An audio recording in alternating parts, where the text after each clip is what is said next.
Exam ஹால்ல நீங்க GSI எந்த பார்ட்ல எழுதுவீங்க? ஃபர்ஸ்ட் என்ன எழுதுவீங்க? ஜிஎஸ் எப்ப எழுதுவீங்கன்றத சொல்லுங்க. எக்ஸாம் ஹாலில் வந்து ஃபஸ்ட்டு தமிழ் ஆரம்பிப்போம். தமிழ் வந்து நிறைய பேர் வந்து மேக்ஸில் ஆரம்பிக்க சொல்லுவாங்க. ஏன்னா மேக்ஸ் தான் வந்து கொஞ்சம் இதுவாக இருக்கும் சொல்லி மேக்ஸ் ஆரம்பிக்க சொல்லுவாங்க.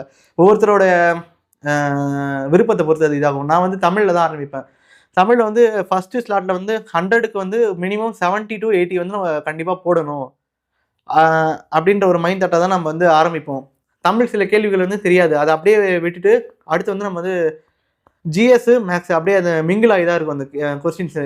நான் என்ன பண்ணுவேன்னா மேக்ஸ் வந்து தனியாக போட மாட்டேன். அப்படியே ஜிஎஸ் ஒரு கொஸ்டின்ஸ் வரும், அதோட அடுத்த கொஸ்டின்ஸ் வந்து மேக்ஸ் நெக்ஸ்ட் வரும்போது அப்படியே மேக்ஸ் லைனாக ப்ராக்டிஸ் பண்ணிட்டே வரும். ஏன்னா இப்போ நம்ம மேக்ஸ் தனியாக 25 கொஸ்டின்ஸ் வந்து பல்காக கேட்க மாட்டாங்க, அங்கங்கே ஃப்ரேம் பண்ணியிருப்பாங்க அது எக்ஸாம் ப்ரெஷர் ஹேண்டில் பண்ணுறதுக்காக.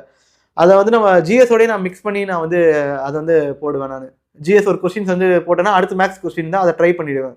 ஆன்சரும் வரும், சில கொஸ்டின்ஸ் வந்து ஆன்சர் வராது.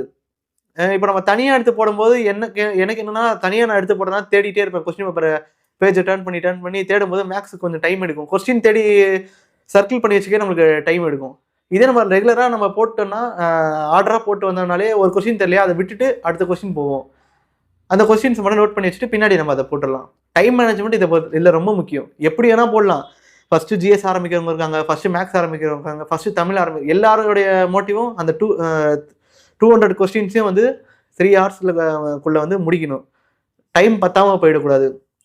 அதுக்கேற்ற மாதிரி நம்ம வந்து நம்மளை தயார்படுத்திக்கணும் எக்ஸாமில்.